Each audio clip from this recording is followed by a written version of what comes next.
What's up, folks? Johnny Lee Reinoso here with Reinoso Global Consulting. I want to thank you for your time and thank you for spending a few minutes here to talk about one thing and one thing only, all things sales. Sales has been the reason that has brought me from here to here. And if you're listening to this channel, if you're an entrepreneur, founder, sales leader, or just running a sales team or wanting to start your own business, you need to learn the art of sales. Today, I'm going to talk to you about a four-letter word, an acronym rather, but also a word called S.A.L.E. It's going to stand for speak authoritatively, listen empathetically. This four-letter word, this acronym, if you will, has allowed me to take many organizations from here to here. It has allowed me to take a consulting firm from 10 million to over 120 million in revenue. It has allowed me to be the father that I want to be. How, Johnny? S.A.L.E, speak authoritatively, listen empathetically? Yes. Because if you want to be the best father, you have to listen empathetically to understand what your children are saying.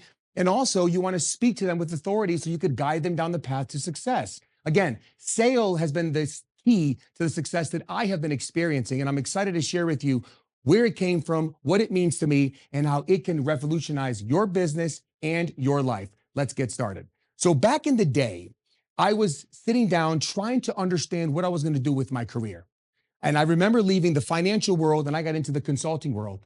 And the executive that I was working with said, the first thing I want you to do is to master the art of a cold call. Now, I knew how to cold call. So I sit there and I said, okay, who am I calling? And I was used to call B to C before. And he says to me, no, you got to call B to B. We're calling high-level executives for this consulting firm. I said, okay, sure. What kind? Like a vice president? He says, no, the CEO. I'm like, oh, these small, medium-sized companies? He says, no, Fortune 500. I'm like, wait a minute. I'm calling the biggest companies in the world, and I'm calling the CEO, the person running the whole organization, and you want me to get this person? He says, yes. Aren't you good at sales? Can you figure this out? Now I'm 25, 26 years old. I said, sure, I'll give it a shot. So I started making some calls and I realized, gosh, when I'm in person selling, I can make it happen. Now, all of a sudden I'm challenged to be behind the phone and I have to capture the attention of this executive. I thought it was impossible. And week over week, I was failing. That's right. I was failing. So I get up one day and I'm frustrated. I call a friend of mine, right? And I asked my friend, I said, hey, let me ask you a question. How do I sound on the phone? And he says, okay, let me hear you. So I put him on speaker. I call and use my other, working out of my home office at the time. I picked up this line and he's listening to me and he starts laughing because he says, bro, where is your ability? Where is your toughness? Where is your authority? I'm like, what do you mean? He goes, when I hear you speak, when we're in front of people, when you and I used to sell together in the financial service space, you spoke with so much energy and conviction and authority. Now you're speaking with like fear. And I'm like, bro, because I'm calling CEOs. What am I supposed to do? Speak with authority. Speak with authority. You know how to do that. So since I was young in my profession, I had a board always in my office that I used to write. Chalkboard, it became a whiteboard, it became a little notepad. Improvements for today. And I wrote on there, speak with authority. I get up, I walk over to the kitchen. I'm thinking to myself, how do I do this? I'm ADD, right? So I'm listening and not listening when anybody else is talking to me. And my wife is next to me telling me how challenging her day was with our daughter. So she says to me, this and that, and our daughter here and our daughter there. And I'm listening to her, but I'm not. She comes to me, taps me on my shoulder. I turn around. She says, sweetie, can you please do me a favor? I said, what's that? Can you listen to me with some empathy? Listen to understand. Because sometimes I'm talking to you and you just don't listen. And little confession, I don't even do that today sometimes. I mean, I feel sorry. I love my wife. We've been married 24 years soon. But sometimes I'm thinking about a million things. So I said, you're right, you're right. So she goes, I really want you to work on that. So as I'm walking back to my home office, I wrote down on this little notepad, listen with empathy. And as I'm looking at it, bingo. Speak authoritatively, listen empathetically. And that framework right there, I didn't know it at the time, but the framework right there is what allowed me to have enough conviction within myself to go to market. And I started thinking to myself, well, what is the number one thing that I'm trying to articulate to this executive when I'm speaking to this person? When you're making a phone call, think about it. You might be a founder. You might be thinking about starting a business. When you're trying to speak to somebody else, what do you want to convey? What are you trying to give them? The emotion of certainty, that you are filled with this passion, this conviction, this belief that what you're transferring to them is this emotion that it's possible, that you can help them, that you can support whatever their initiative. And that emotion of certainty comes through what? Your tonality of how you speak. And that's the authority part, right? Authority doesn't mean you know everything and you're just an expert. Authority means the willingness to speak to somebody in a way to allow them to know you got them. You have their best interest and you're going to make sure that you help them get to the promised land. So I took that framework and I started dialing. First call I make was to a food and beverage CEO. He picks up the phone. Mind you, the company was doing about 10 million year over year when I joined them, small boutique consulting firm. He picks up the phone. We start talking. I say to him right away, you're the reason why I gained weight because I snack on your products all the time late at night, especially when my wife went through our first baby and now we're having our second one. He starts laughing. He says, who are you? Confidently, I say my name and where I'm calling from. Next thing you know, that leads to a meeting. Next thing you know, $6 million opportunity, wall-to-wall operational improvement. What's my point? That framework gave me the understanding of the way I need to approach every call. And this is so important for you to know because in sales, the only way that you're going to succeed is if you chase your maybes. Look at the screen right here and you'll see everybody you call, okay? Everybody you're calling every day to allow yourself to win in the game of sales and in business, you're going to go and 5% of the people are going to say yes. Those are just yes people. I guarantee if you think about your family alone, you probably have that aunt, that sister-in-law, that cousin. How you doing? Great. What's going on? Oh, everything's great. Everything's wonderful. Oh, things are wonderful. Things are just yes people. They're just always happy. Imagine you cold calling that person. There are many executives like this, or there are many people, I guarantee, in your ICP, ideal client profile, that you're targeting that are yes people. Always yes. So it's easy. You might think, oh my God, this is a piece of cake. This person was so easy. Hi, my name is so-and-so. I'm calling with XYZ. I'm just calling to see if we could find some time to share with you. Oh yeah, sure. When do you want to be here? Whatever. Those are yes people. Good luck making a living. Good luck accomplishing your goals. Good luck achieving what it is that you want to achieve in life just by chasing the yes folks. You see, yes folks, they're only going to help you get to about 30 to 50% of your expectation or goals. If you work super hard, maybe 50%. And I'm talking triple and quadruple the output of your competitors or your peers in your organization. Now let's move along. The no folks. Who are the no folks? These are just people that are just rotten.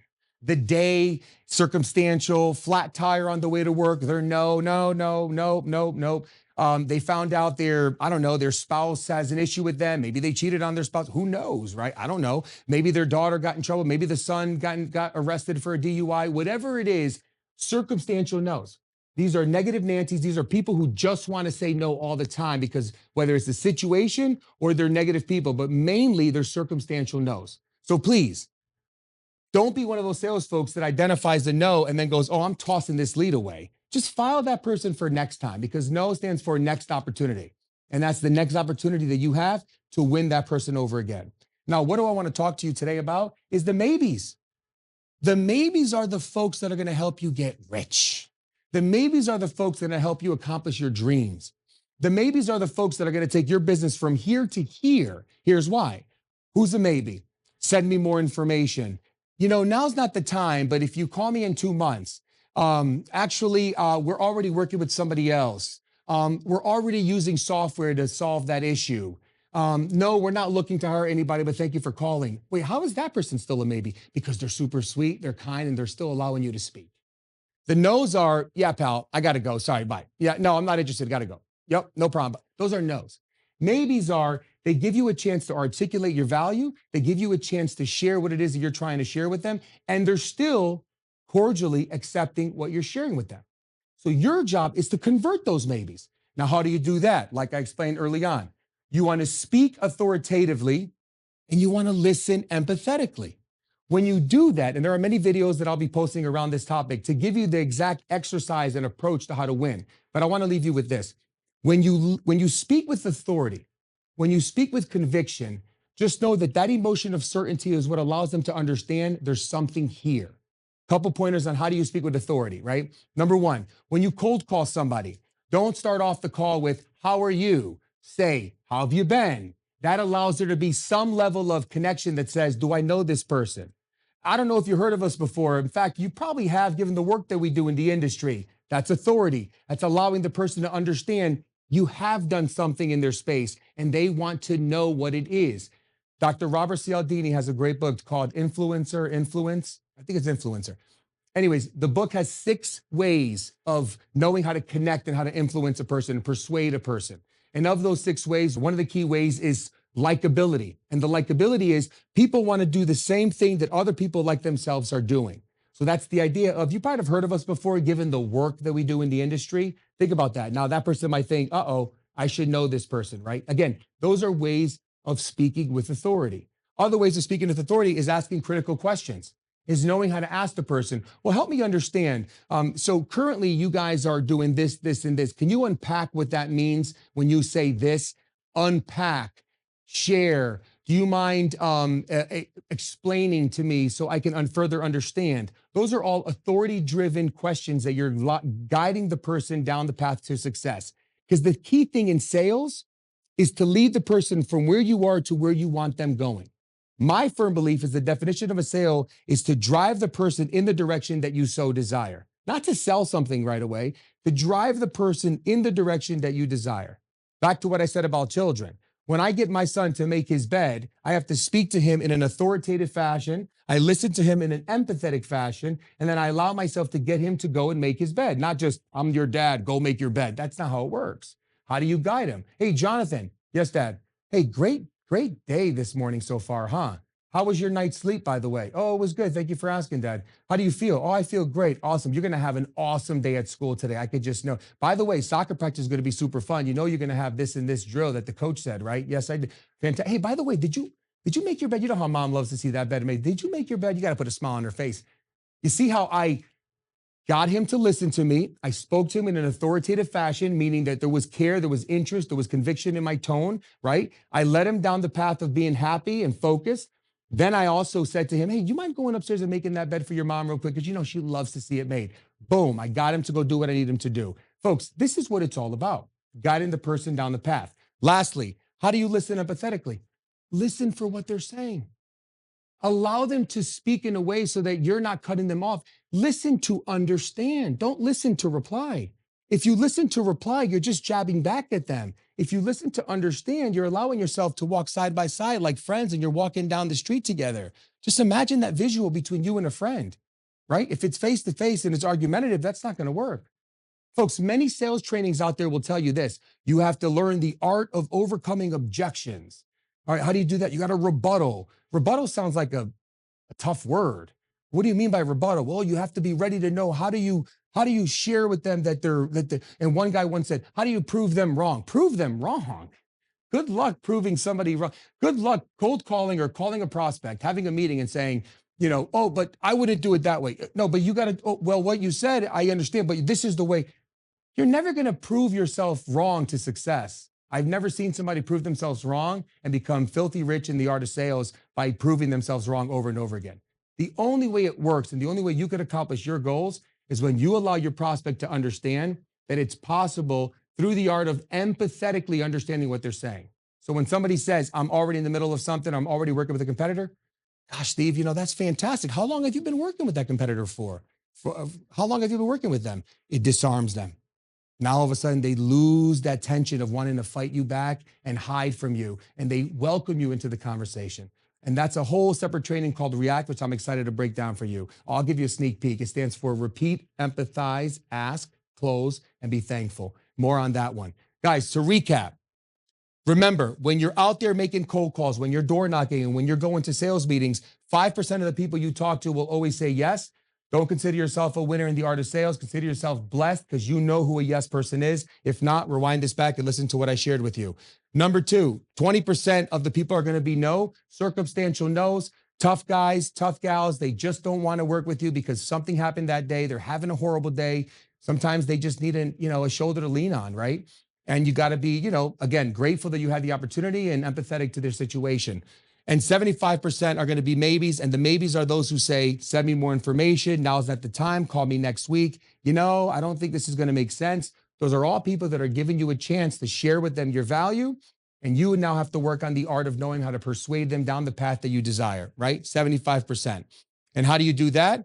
By speaking authoritatively and listening empathetically. Folks, this easy, quick, four-letter acronym, if you will, these 4 words has allowed me to take not only the firm I was working with, but because I own a business called C-Level Partners and we help organizations out there as well, take so many organizations from 6 figures to 7, 7 to 8, 8 to 9, and even 6 to 10 figures because we've been around for over 14 years. Folks, at the end of the day, please don't give up.